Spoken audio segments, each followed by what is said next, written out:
I'll first start off by telling you a little bit about the city of Tallahassee. That's a good picture of our city. Tallahassee is the capital of the third largest state in the nation. Well, as of next year, we will be. Third largest state in the nation. We will surpass New York in about sometime in 2014. The state of Florida will. So we're getting there to the extent that we need to do a lot of things there in Tallahassee. The city of Tallahassee is fundamentally a university town. We have during the school year anywhere from about 70,000 college students at 3 institutions of higher learning and some satellite schools. Can you hear me without the microphone? Without about 70,000 students. We're also a government town, of course, because we have state government. And one thing that the forefathers and foremothers did early on, they figured this out in terms of how do you generate revenues when over 50% of your property is off the tax rolls. How can you support what's going on? So they did a very, very smart thing. They developed utilities. Okay? They developed an electric utility, a water utility, and a gas utility. Realizing that all those institutions at some point in time would have to come to us in order to get service. There were no pilots, park payments, and lieu taxes, or anything like that. Nobody gave them anything like that. So this has been a really godsend to us, and we have operated these utilities very efficiently and very effectively since their inception. And you're going to see we're even doing it even better now. There are a lot of things about Tallahassee I want to tell you as I get into this. We are a very progressive town. I think we're extremely progressive. We are the #1 retirement destination for baby boomers. We've been named that because of what we have done in the city of Tallahassee, and we're proud of that fact. We have no large businesses in the city of Tallahassee, which is a problem, because as I was telling somebody just before, we don't have a convention center, neither do we have a large convention hotel or a public or a performing arts center. So that's sad. But the reason for that is because we have no large industry. We don't have the big sugar daddy, to build that facility. We just don't. And we're trying. So that, although I really like the city, we have our problem. We're 185,000 in the city, 260,000 in the metro area. Actually, 500,000 in the metro area, 260,000 in the county. And the metro area consists of McCulloch, Gaston, Leon, and Jefferson counties, which are the surrounding counties. And we always get lumped with those counties around there, and they really are rural. We're the largest municipality between New Orleans and Jacksonville, Atlanta, and Orlando. We're centrally located in the southeastern United States, which gives us a lot of advantages. We have the largest magnetic lab in the world at Florida State University. Our university is both a research institution. Our community college was named the #1 community college in the nation, Tallahassee Community College. Florida A&M is an HBCU and has been named Princeton School of the Year. And so we've got all these things, these good things going on. We've got a very progressive community. And saying all that, we need to, I went to Florida State University, I'm a Seminole. I went there and I was in the Air Force out here, in California. Then I went back home, had a baby. Well, my wife had a baby anyway. And stayed there. And after certain years getting involved, I decided through a set of circumstances I would run for it. Now, before I did that, I was lucky enough at about a very young age, 29 years old, the Governor Bob Graham saw something in me, and he appointed me to the Public Service Commission of Florida. I was the youngest ever appointed, the first African American ever appointed to the Public Service Commission. And I served on the commission for 8 years, 2 years as its chairman, the last 2 years as its chairman. And I now practice law with my son, Marks and Marks LLC. My son thinks he's smarter than I am. He did. He went to Harvard, and he went to Harvard undergraduate in Columbia Law. And we kind of practiced together. Now, he's actually a college professor at FSU, teaching a course in the undergraduate level in internet law. I practice in the area of utility regulatory law and telecommunications. So we kind of piggyback off each other with regards to the practice of law. This is the area that I have been interested in ever since I got on the Florida Public Service Commission. And that's what I'm going to talk about today. And with that, let me start here. First of all, I did it. Tallahassee had a plan. And as it indicates up there, we had wanted to develop a very aggressive demand-side management plan. Because we figured out early on that supply-side management is people are doing some great things on the supply side in generating electricity. They are. And we're 95% dependent on gas. There's nothing very much else we can do with our electric system. So, with our supply-side electric system. So we decided we were going to focus on the demand side. We're going to focus on how we can more efficiently allow our customers to use the system, rather than how more efficient. We can't get our plants terribly more efficient than they are right now. We have the lowest carbon footprint in the state of Florida. We're the first gold certified city, green city in the state of Florida. We got a sustainability plan that's probably second to none in Tallahassee. So we're doing these things. So we want to be as progressive as we possibly can. And some of those things, we want to have a very aggressive demand-side management program. Smart grid. I'm going to give you the story of smart grid. And you see it right there, you see it says it supports my gas, electric, and water. And if you remember when we had the tour, I asked them about that. We are the only utility probably in the United States that can do this. The only. I don't know. Does anybody know? Let me ask you a question because I ask it every time I do this thing. Does anybody know any other municipality, a city in the nation that has a smart grid system that supports its electric, gas, and water system? For all of them. Same response I get every time. And it's true. And the reason for that is simple, because we do control it. Remember I asked the guy over there, he says no, because the gas company is run by somebody else, the water company. I wanted to ask him a question, could he use his system to support a gas system and a water system? They could, but they won't, because they don't want to share that data and that information. So we are very, very unique in that matter. What we want to do, obviously, is to help our customers conserve energy, help us generate more efficiently, shave the peak demand. You all know about peak demand, shave the peak demand. But we also want our customers to save money. So in 2008, as a result of some experience I had as a public service commissioner,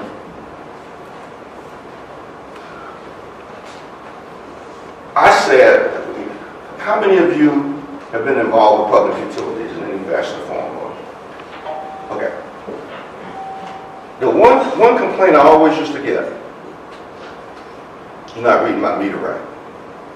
Right? I mean, you can't be, and you, Frank, this guy goes by your house and does this complaint I got all the time. And even when I got to the city of Tallahassee, because we were running utility, I used to get that complaint too. You know, Mayor Marks, they can't be reading my meter right. Something wrong with them reading my meter. I said, okay, I'm going to stop that. I say, you know what, the meter's on the outside of the house. Why don't we put the why don't we put the meter inside the house? Okay? Let's put the meter inside the house so that the customer, the end user customer, can read it. But who can read that thing that goes round and round and round and round and round? Nobody. Or there are some folks that can't read it. Obviously, the meter reader can read it. And there are some customers can't. So I said, why don't we digitize it? I presented this to my staff. I said, look, we can do this. Let's get smart meters. Let's put them in the house. Let's let the customers see how much usage they're having. If we let them see it, we'll stop getting that complaint. If they understand, because they don't know it. They don't know it on a real-time basis, how much they're using. But if you give them that information, right? Think about it. They'll stop complaining. I said, let's digitize it. So my vendor, my staff got with my vendor. They came to me, typical bureaucratic stuff. I hate to say this. They came to me, I said, gave them the idea. They said, okay, we'll work on it. 6 months later, I said, where are we with our, smart meter in the house? Oh, Mr. Mayor, we're working on it. We'll have it for you. See, I know y'all chuckling because y'all heard the same thing. 6 months later, I said, have y'all made any progress with our vendor? And y'all working on our smart meter? Mr. Mayor, we got a white paper coming for you on this. I said, okay, you know what I'm saying? And then 6 months later, I go back to them, and they still, so I called them on, I said, you all get in my office. I want to find out what's happening with this. So my staff, the vendor, and it came in my office, about 6 or 7 of them. And I knew when they came in the office what they were going to say. I knew they were going to say, you know, because they had come up with this thing called a tally stat that was supposed to be something you can read in your house, but it really didn't work. And they come up with some other stuff that really didn't work very well. I knew they were going to come in my house with, my office and say, well, Mr. Mayor, you know, we try. I don't think we can do this. I said, wait a minute. Let me make sure I understand what you're saying. You're telling me that you can't integrate a device, develop a device that allow people to read how much electricity they're using on a real-time basis in their house. The vendor was Honeywell. I'll tell you this right now. I said, you can't. Look, if I can go to my gas pump, put a credit card in, pull it out, it tells me how much gas I use, and then I can go to my car and see it run down. That's just pieces and parts of the system that you ought to be able to put together. And sure enough, when I said that, there was an engineer in the room. Okay? He'd come there. I suppose he came there to explain why they couldn't do it. But when I said that, I saw him do this. It was like a light bulb went off. And he says, hold up, Mr. Mayor. I think we can do something. And I said, well, good. They all walked out. About 6 months later, my staff comes back to me. These time frames are kind of off a little bit. A little while later, my staff comes back to me and says, we got it. We can do it, Mr. Mayor. By this time, they finally bought into the idea that this was good. Look, this has been in the industry for a long time. A lot of this stuff is new. The deployment of it is very, very new. They came back to me and said, we can do it. But they said, in order to make this system really work and make it really efficient, you not only have to have the smart meter in the house, you have to have a smart grid system on the distribution end that connects the customer. Remember I asked them over there about the connectivity, what is the benefit to the customer? They couldn't tell me because there wasn't. All they were doing, looking at was reliability. I'm going to show you some things about the benefit to the customer. Okay? So they said, we can do it. And of course, we can do it. We can put in the grid system. We figured it out. Honeywell will help us put in this grid system. We'll contract it out and everything. But you know what the next question is going to be. How much? How much is this darn thing going to cost us? And before they gave me the figure, they said, we've got that worked out. How many times you get a staff to say that to you? We've got that worked out too, but they knew I was going to ask that question.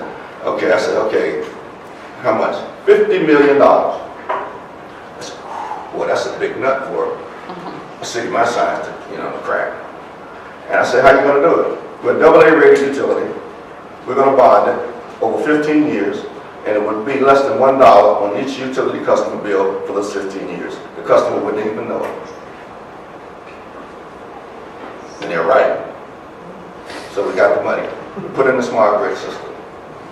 And then they said to me, which really got me, because I'm thinking electric only. Then they said, we're going to make this support your gas and your water utility.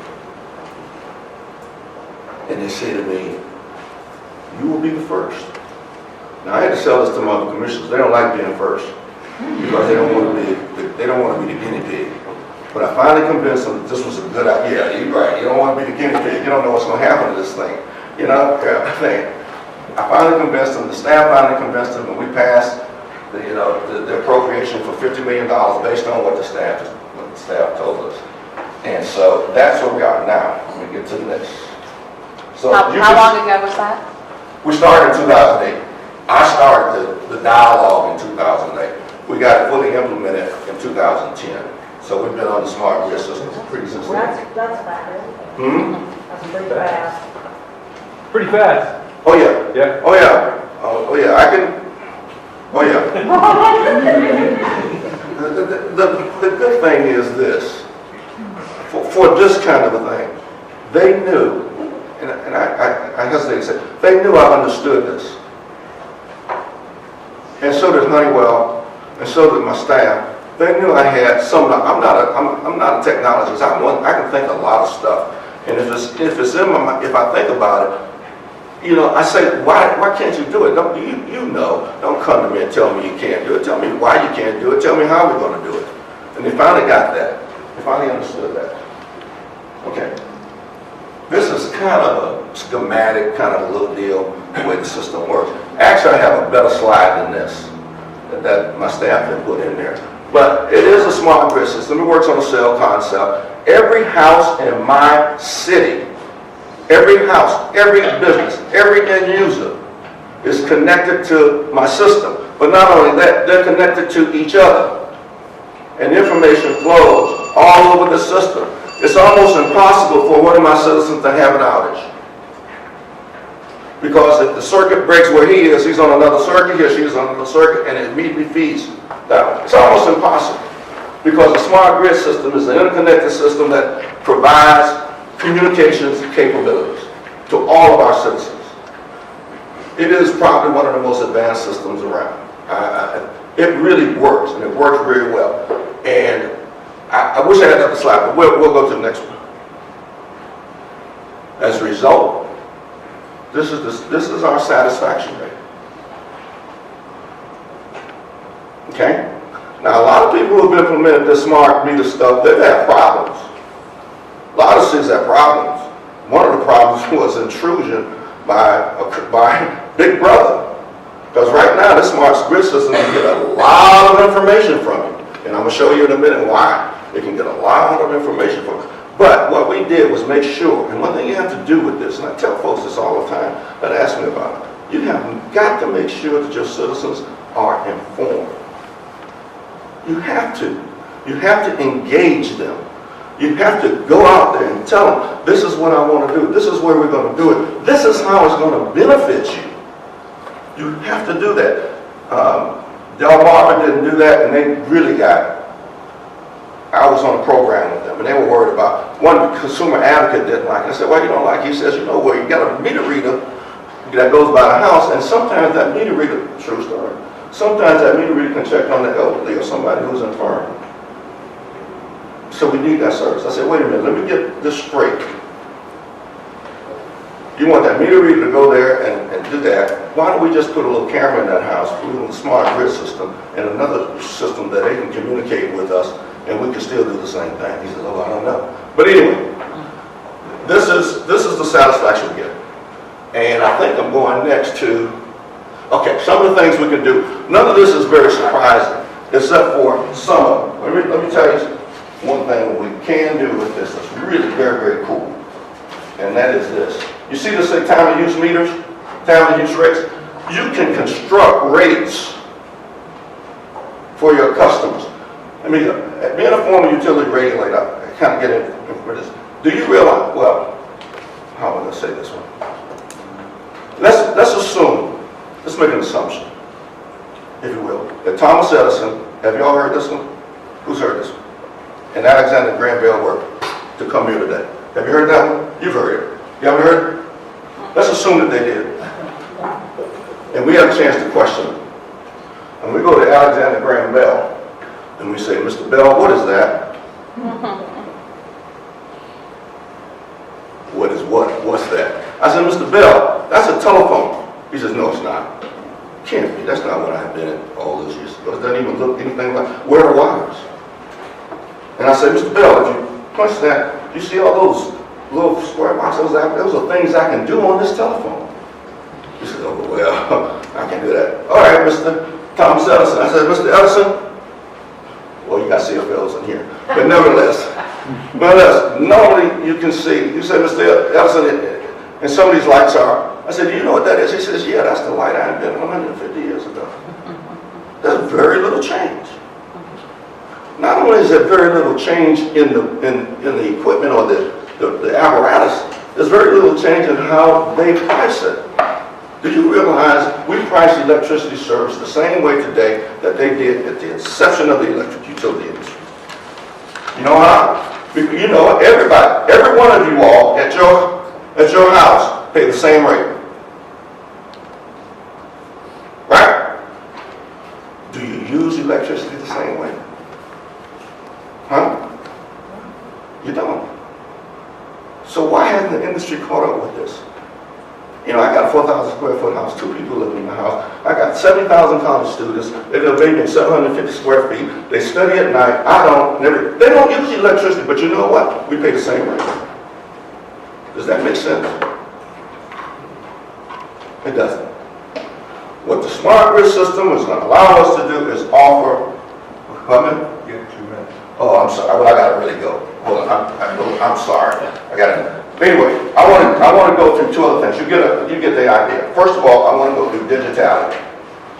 This is an application in the city of Tallahassee that we have. I know that we have that allows us to reach our non-emergency customers at a gateway to a host of services in the city of Tallahassee.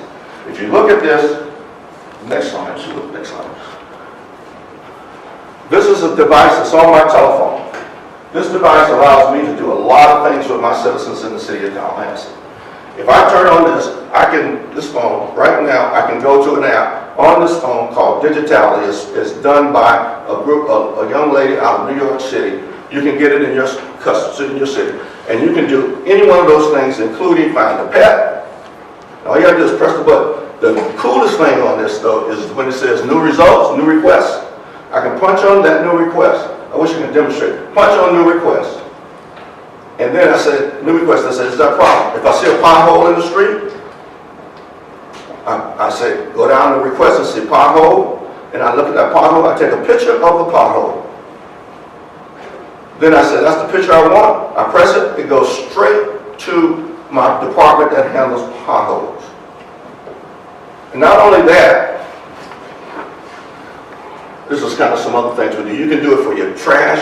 We can do it for trash. We can do it for a whole lot of things. We can do it for police protection, a lot of things. And we not only can you make those requests, we will track it for you and let you know the progress on solving the problem. And you get push notices on solving the problem. And this is done by, I'll think of her name in a minute, Public Stuff. Look up Public Stuff, and you'll find this. They give you the platform. You have to then make the platform more robust, depending on what you do in your city. I got an app on here that I can go to my pound, and you can find a dog and adopt a dog. I got an app on here to tell you where our parks are. They'll tell you what the features are in every one of our parks and what you can do. Now, this is the one, less more. This is one connected directly to my smart grid system. And what it does is give me information on an hourly basis of how much any one house in my city uses electricity. This is the hourly basis. If I go to the next one, this is what you see. I get this on my phone. Every day, I get a push notice using my smart grid system. Using that system that tells me how much electricity I used the prior day and how much it costs on my electric system. I don't know of any other utility that can do anything like that. This application was invented and developed by 3 college students at Florida State University. They came to us and said, we want to put this on your smart grid system. We believe it'll help your customers.